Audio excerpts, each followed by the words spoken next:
Anyway, welcome into the Player's Perspective Uncensored. Man, got a great guest. Got the great Kuel Brown with me, good friend of mine. And this is the first of a three-part miniseries where we kind of break down the upcoming season and the upcoming team for the U of L Cards. Part one will be the guards. Part two will be the bigs. Part three will be the forwards. But today we're going to talk about the guard play and how this group should look overall, what we should expect from these guys, and kind of talk about these guys on an individual basis. But Kuel, welcome to the podcast, bro. Welcome back to the podcast. Yes. Friend of the show, for real. Appreciate you having me, Larry. For And sure, man. especially, I should say, I appreciate you having me for the guards. That make me feel important. Right. It's definitely gonna be the catalyst of the team. That's for sure, man. Yeah. Well, man, let's go ahead and get into it, Kuel, man. Let's talk about this group from your perspective, and then I'll kind of speak on it as well. But when you sort of heard about the guys that we were getting out of the portal, when you see, well, Kobe Rogers was already here, and you see guys like Isaac McNeely, you see guys like Adrien Wooie, you see the prize pick in Kuel Brown, and then you see a guy like Ryan Conwell. Before they even worked out, before they even practiced, when you saw these guys' names on paper, what did you think about this group as a whole when you found out they were going to be playing for the Cards? Well, two things. First and foremost, with Kuel Brown, I mean, he's one of the biggest recruits in the history of the program. If you want to split hairs and get technical with that recruiting, Right. 5 stars and carrying it all out to the decimal points of it. But I think he was a big get, a big splash to make for the program for Pat Kelsey to say, I'm here. Regardless of what success they had on the court last season with just flipping that roster over and getting into it, this was a big victory, I feel like, for him to say, moving forward, this is the level that I'm recruiting at. This is the type of player that I'm trying to bring to the program. And I feel like just on paper, as a statement, I felt like that was huge. And then you look at what he did in the portal, again, being able to capitalize off the resources that have been put behind the basketball program. A lot of teams wanted Isaac McNeely. I mean, a lot of teams in the ACC, especially, wanted to get a guy like him who shoots over 40% from 3-point range and keeps defenses honest, spaces the floor. He just didn't. That talent at Virginia last year was just it wasn't up to par. So I don't even think he really showed what he can do fully with that roster. And then getting Ryan Conwell, getting Adrien Wooie, like it was a lot of momentum built. So just on paper, it did make me look at this team like, whoa, like, Kelsey is building something here. It did, man. I think when I saw these names and I saw the gets into the portal, and I'll talk about these each individually, but as a whole, man, I was like, man, that's a lot of basketball. That's a lot of talent. I was like, but as a coach, those are great problems to have when you have so much talent and you have to manage the minutes. And I'm like, man, this is great depth because, last year we had, Rain, we had Corin Johnson, we had Terrence Edwards, we had Chucky Hepburn, had a few injuries, so it kind of limited us, and guys played overextensive minutes, and it probably took away from a lot of those guys' efficiency. But I'm like, just the depth, the athleticism, and the shot making ability. Man, I said, man, this is definitely a top class, man, that he's brought in, man. So I'm really, really looking forward to it, man. I think you got guys that can create their own shot. I think that was a problem last year. You had Chucky and, Terrence, but, you got guys like Conwell, you got Kuel, you got Isaac McNeely, Adrien Wooie, Kobe Rogers, great defensive guy, but, nobody has to create for them. These guys can create for themselves as well as create for others. Like I said, I think you add athleticism. I don't think we really had any guards that could really explode in the lane last year, if you will say, like, kind of finish above the rim. I think that's a great improvement. And, just when you look across it, all of these guys shot 40% from three. Yeah. Yep. Every one of them in multiple years, and have made like 100 threes in a year. And so, man, when you kind of consider that and you look at this group as a whole, it was really it was upgrade. Honestly, it was an Yeah. upgrade from last year. You know, last year being PK's first year and understanding and getting his feet settled at the University of Louisville. I think now that having gone through a year and experience and seeing what he needs, he really wanted to take the resources that he had at the helm and really dive in and like come out with a monster, which I think that he did. Yeah, yeah, and I certainly don't think that's any disrespect to last year's crew to say that this group is an upgrade, but they're basically deeper, they're bigger. Like just looking again on paper at their sizes. I mean, 6'4", 6'5", 6'4". I guess Kobe might be listed as the smallest of the bunch at 6'3", but I 6'3", think yeah. having guys with size and length, that's going to matter too, when especially when you get into ACC play and when you get into postseason play, being able to switch defensively without without having to kind of hide somebody maybe who's a little undersized and that kind of thing and may get taken advantage of. I think that's going to allow Kelsey to play around a lot. But getting back to the 3-point shooting that you mentioned with all of these guys having shooting over 40% from a clip. Surprisingly, Louisville, I thought they shot better from three last year, but when I looked it back up, they were 12th in the ACC and shot 32% as a team. Now, part of that is not all on the guards because he allows everybody to shoot basically, Right. and that might have dragged it down a little. But I do think, if nothing else, I feel certain and saying this team, these guards are going to let this lead this team to be one of the better shooting 3-point teams in the ACC. I think kind of going back to piggybacking what you said about looking up the stats last year, being 12th in ACC in 3-point shooting. I think they were a better shooting team. I think they just kind of got thrown in a circumstance to where they just weren't able to be efficient, right? Because they had to play so much on both ends and play 37, 38 minutes. And I think it took a toll. Terrence Edwards was probably he was a tough shot maker. When he first started Yeah. making those challenge shots, I'm like, man, that's a tough shot. But like And he consistently then he made keeps making challenge them. and tough shots Yeah. Yeah. every year. And the question I have for the team this year, man, is will they be as good defensively? Because Terrence Edwards and Chucky Hepburn were two of your better defensive guards in the ACC, with Chucky being the defensive player of the year. So we talk about all this offensive firepower with the shooting and the shot making ability, but it's remains to be seen like what kind of defensive prowess these guys will have as Yeah. compared to the unit from last year as well. I do think that's going to take a dip. I don't think they can be as good as Chucky and Terrence Edwards were last season. They were just, I mean, Chucky was a menace defensively. He kept at it. He was relentless. It just kind of, I mean, to the point where I feel like if I was playing against him, I'd feel like he was annoying because you always had to be on your guard. And you're like, man, you can't let up against this dude.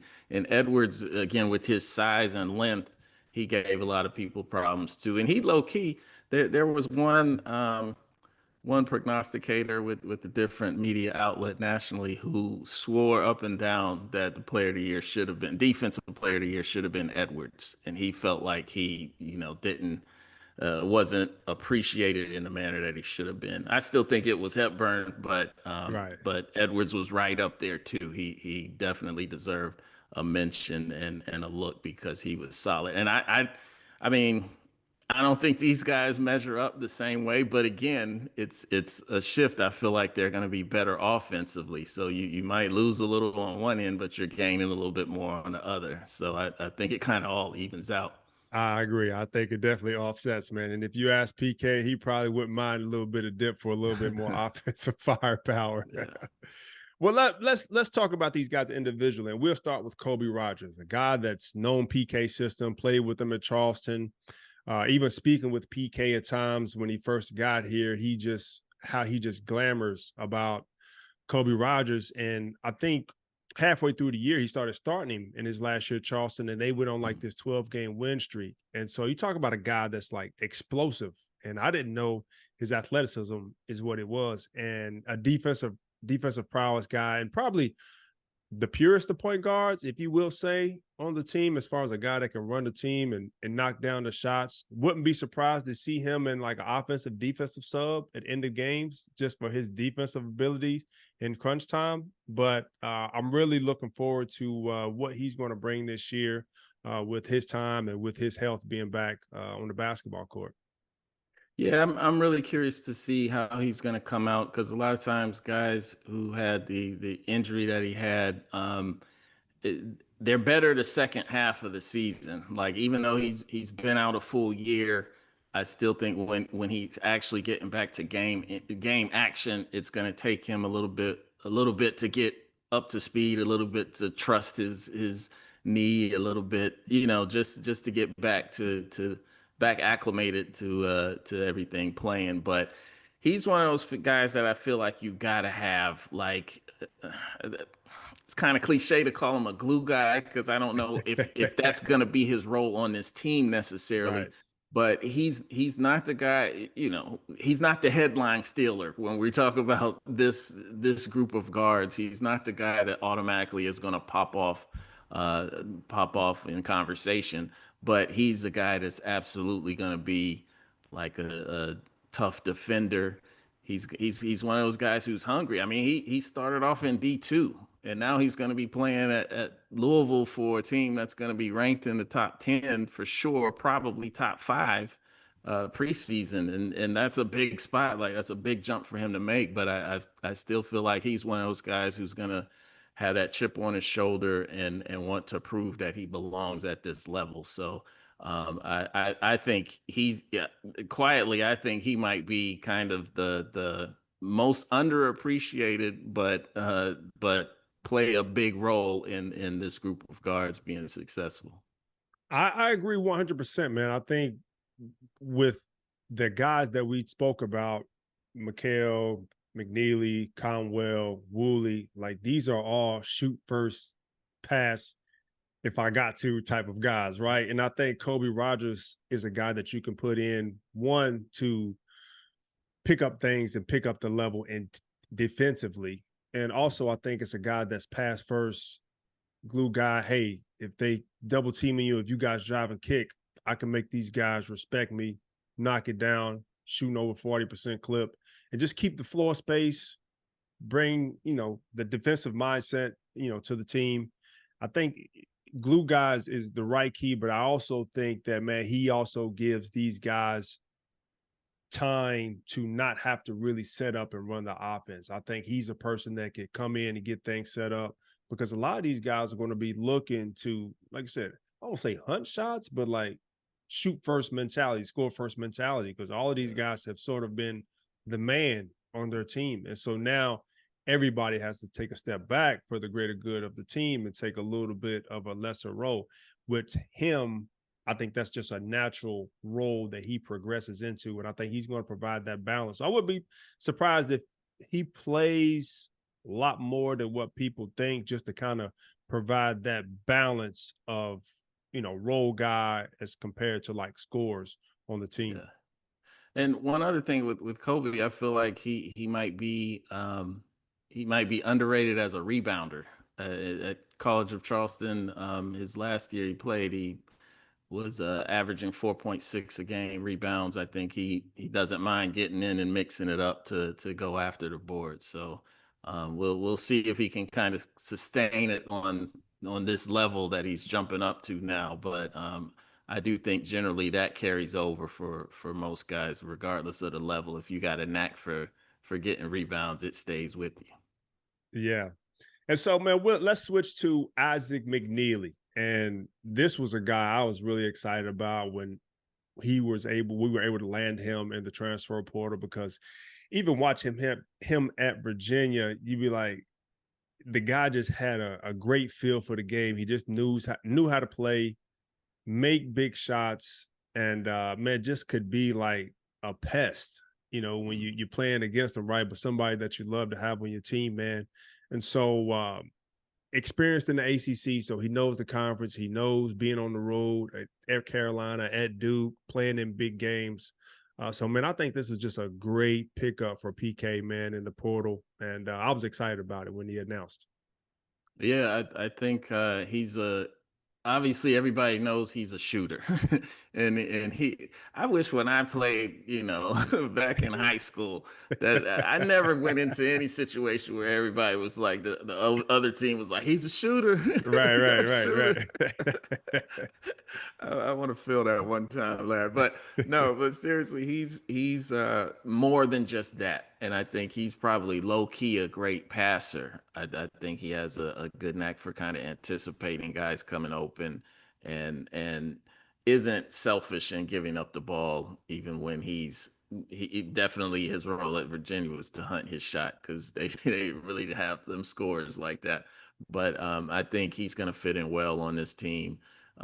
Basically being a bigger and better Rain Smith from last year, and I think that's part of the reason why Kelsey went out and wanted to get somebody like him who was just kind of like has that pure shooter background who will definitely space the floor for them. And man, it's going to be a lot of threes raining down in the KFC Yum Center this with this lineup and McNeely being out there. It is, man. I think he made 100 threes in his last couple of seasons. Yeah. And I also think, man, he's somebody that could be a big shot maker at the end of games. Mhm. You may look to Kuel Brown or you may look to Conwell, but like I think Pat Kelsey would have 100% confidence Yeah. in maybe using those guys as a decoy and running Isaac McNeely through an elevator screen for a wide open three to call Yeah. game. And I think he would make it, because he's been in those situations. And it'll be interesting to see because obviously being a Tony Bennett guy, it's probably surprised him last year when he retired, but he's played in a slow system, right? And Mhm. so kind of methodical, 50, 50, 45, 60-point ball games. Now you're playing in a totally different pace. He's going to get a Yeah. lot more shots up, a lot more opportunities. It's going to be interesting to see how his game adjusts to the new Pacer system and the new style with Coach Kelsey. But like you said, I think he's a high IQ guy, a really good passer, and I think his feel for the game, I don't think it'll be a problem with him adjusting at all because I'm sure the game has slowed down for him already. And I think he'll fit in just fine. I think he's going to blossom and he's going to be a big time scorer for us. Yeah, you bring up a good point too in terms of Kelsey might draw up a end of game kind of play for him. I think that's what's fascinating about this group of guards and the lineup in general, the roster in general that he's put together, like figuring out who is going to be the guy in that situation and how Right. will and who will just kind of emerge organically. I felt like that kind of happened for the team last season in the Bahamas when I felt like Chucky Hepburn that was his party right there. That was his announcement that essentially this was his team, and they were gonna kind of go as he led them. And I am curious to see who's gonna kind of emerge from this group for U of L next season. It is, man. And we'll talk about the next guy with Adrien Wooie, transfer top 10 guy in the portal out of Kennesaw State. Man, left-handed, you talking about a bucket, another guy that shot Mhm. 42%, you know, Conference USA freshman of the year, first team all Conference USA, average, I think around 17, 18 points a game, was one of the top scorers Yeah. in the conference. And just another guy that you can go to just put the ball in his hands and tell him to get buckets and do work. Sort of puts me in the mind frame of a RJ Barrett. He's crafty. He Mhm. slices to the basket a lot. Of the group of guards, he's probably more of the slasher, even though he Yeah. can knock it down, but he's probably more of the slasher score type mentality where the rest of these guys are probably a little more shooter based. I feel like he gets to the foul line, gets to the lane, gets to the floater, can knock it down. Probably has a little bit more of a well-rounded scoring game to his game, if you will say. But looking forward to seeing what he does in PK system, man. I think he'll thrive. I don't know who's going to start. If it was my guess, he might be the sixth man, but he's a young guy. He's a sophomore with a ton of upside. I know he's been on a few mock drafts for the 26 draft, and so a lot of upside, a lot of potential, and looking forward to seeing how he thrives in PK system as well. Yeah, I think he's another guy who, and this was by design. I feel like with Pat Kelsey when he was going out to recruit the portal, he's another guy who can pass. You know, for all the things he can do with the ball to score it.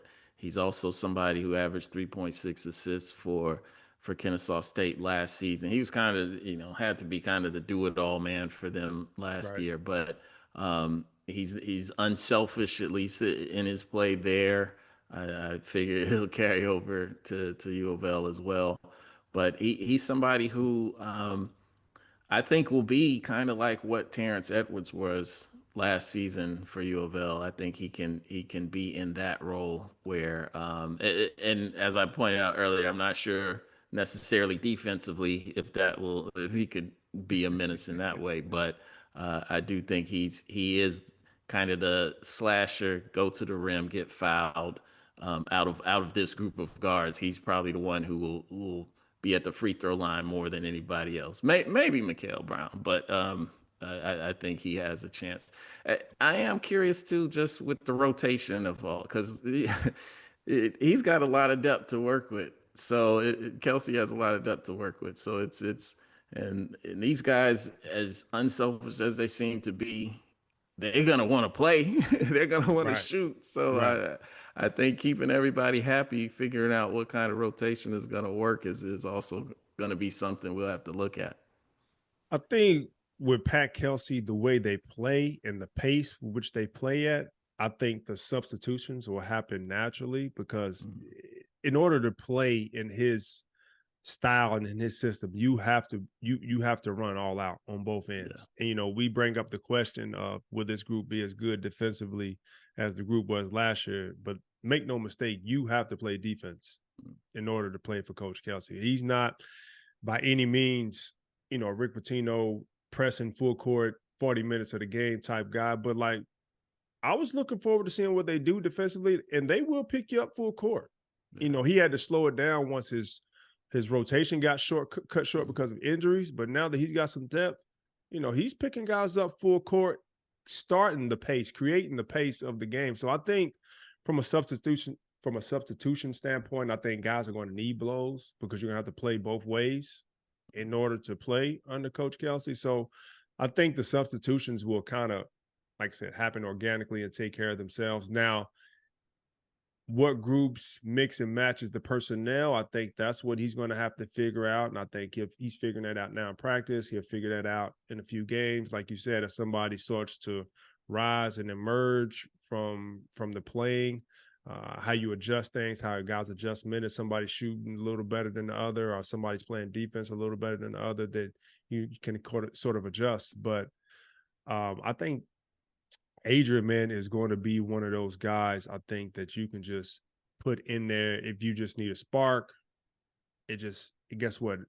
It's not our shooting night. We need somebody to get in here, get to the foul line, create some easy opportunities for everybody. I think he's a person that you can easily rely on. I think he'll be, first person off the bench. If he's not starting, if he is the sixth man, I think he'll be the first person often early into the game. Yeah. So, man, after Adrien Wooie, let's talk about Ryan Conwell. Transfer from Xavier. He's been at 3 different schools, 3 different years. This is his 4th stop in 4 years. Talk about a guy that's unlimited range, left-handed, crafty with the ball. I've watched him work out a few times down to the Yum Center, man. You talk about a guy that just got a smooth game to him. Now, he's listed as 6'4". He's got some long arms. I don't know if he's quite 6'4", Mm. but talking about a guy that can fill it up and has been consistent everywhere that he's been. He's averaged like 16 points a game the last couple of years. Big time player at Xavier in the Big East. And so looking forward to really watching him explode this year, especially with the pace that PK plays at. I wouldn't be surprised if he was the leading scorer of the team. It wouldn't surprise me not one bit. I think he's going to be your primary scorer with Kuel Brown. I think both of those guys in the backcourt are going to be one of the most explosive backcourts in all of basketball. And I think he's going to have some big games, man. I think he's going to have moments where he just explodes. And I just think he is going to be awesome, man. And just the perfect fit for PK style of play, getting up and down and shooting threes. Yeah, he was. I got to see him live just by chance last year in the NCAA tournament. Kentucky and was playing in the same regional. Xavier played Illinois in that first round game, and he ended up with like 12 or 13 or something in that game. It wasn't that he had this crazy game, but he's certainly capable of it. I think he had 34 against Marquette or 38 against Marquette last year in the Big East tournament, and he had 34 against Villanova earlier in the year. So he's somebody who can just kind of, if he gets hot, if he gets into his rhythm, he can he can put up numbers. And so that's what I'm saying with this group of guards. Like, if I'm scouting against them, who are you going to look at as, okay, we're going to let him get his shots and we're going to try and stop everybody else? I mean, it's really a pick your poison situation because I know if I'm drawing it up, I'm not going to say leave Conwell, like let him go for his, you know. So yeah, he's an explosive scorer. And he takes care of the ball as well. I think his turnover rate was the lowest on Xavier's team last year. So it's going to be exciting to see him to pair with Mikal. Like you said, I think they can be both explosive guys out there. And Kuel Brown, the prize pick, the high school McDonald's All-American, consensus top 10 recruit in the country. Man, helped lead the under 18 to gold last summer, helped lead the U19 to gold this summer. Won the 3-point contest for the McDonald's All-American game. And I've had a chance to watch him play in the summer, man. And his maturity, his feel for the game, his skill set, has a great shot, elite athleticism, and just his overall mannerisms and maturity for his age, man, is what impressed me the most. A fine young man. Got a chance to meet him and shake hands with him, man. Just down to earth, humble kid, and got a chance to talk to his dad for a little bit. But he is probably one of the more complete, mature freshmen that I've seen, man. Obviously, he's a projected lottery pick for next year, but you wouldn't know it, even though that can put a lot of pressure on a player. But I think in a system and the personnel that you have on this team, I think it lightens the load because he doesn't have to carry everything. He can come in and he can come in and be a freshman, and have a window of error for, like, if he messes up, to where it's like it's not going to take the whole team with him, because you got so much experience and so many other vets with him. He can really grow into the position and grow into a great college player. I think even last year when you watch guys like Cooper Flagg, who was head and heels above everybody else, he had some fatigue issues. You watch him in the Arizona game last year or the Kentucky game, where he would slip or he would lose the ball at the end of game, and that's just a natural progression, You right? From high you being polite, Larry. I don't think it was fatigue. from high school to college, right? And Yeah. so that happens. It's natural, and I just think he's in the perfect opportunity, in the perfect setting to really blossom and be the best player that he could be, man. And I'm looking forward to really watching him play and seeing what he does, because he got a tough schedule, man. He's got a tough Yeah. schedule, and Yeah. you play in the toughest position in college basketball of having to set things up, set other players up, being able to score, and basically being another coach on the floor, right? And that's a lot to put on the shoulders of an 18-year-old, but I think that he can handle it. And it's going to be interesting to see, man, how he comes out and how he really progresses throughout the year. Yeah, I'm excited by that schedule since you mentioned it. Just the way that they are going to challenge themselves throughout the non-conference play, and certainly the ACC schedule also sets up to where it's like the league is like, Louisville's going to be one of the better teams. We need to showcase them too. So, Right. but I think with Mikal, I was trying to figure out, like, I think he could have the best freshman season at U of L of any player. I mean, off the top of I can't even remember somebody who I want to compare him to. The first person that comes to mind is Purvis Ellison, because I think at the end of the day, this is a team on paper right now that I'm looking at that can contend to get to the Final Four and to play for a national title. Right. So, and I think that's kind of the expectations going in around the country when people look at this Louisville team, that they will be that good. And so, as you mentioned it, the best thing for Mikel, I feel like, is having veteran guys around him, other scorers around him, even other ball handlers, or at least guys who can pass well around him, so that it's not all, okay, we got this 5-star freshman coming in with all these accolades. He has to carry us from day one. So Right.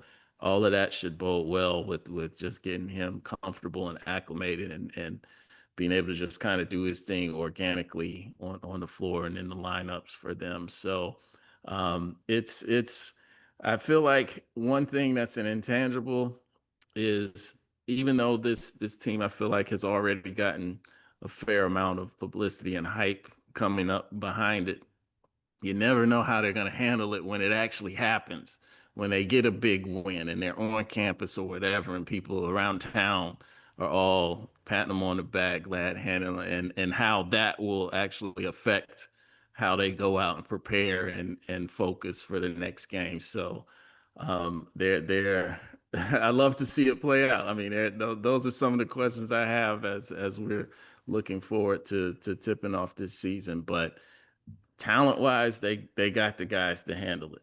It is. It's great on paper, and also, man, when some adversity hits, man, always, Yeah. adversity always happens at some point in the season, and how you react to that. And again, I think you have great veterans on there that can, help navigate you through those times. But for me, man, just having watched these guys, like, this is probably the best shooting team that I've seen since my '05 team, like with Mm. myself, Francisco, and Taekwon. The way these guys shoot the ball and the way they can create shots and, like, make deep shots, tough shots. Like, this is probably the best shooting team that I've seen since my team. And I'll even go ahead to say is, from a looks, they might be a little better. You still got to watch it play out, Mm. but man, it's exciting to see, man. And I'm looking forward to watching these guys coming up here. Just over a month, man. We got Kansas in the exhibition game, and like I said, the guards. These are the catalysts and the guys that's going to make it go. Because in PK system, he's not really a post-up guy. A lot of things run through the Yeah. high post, and the guards really kind of dominate the ball and dominate the system. So it's going to be interesting to see, man, how they go out this year.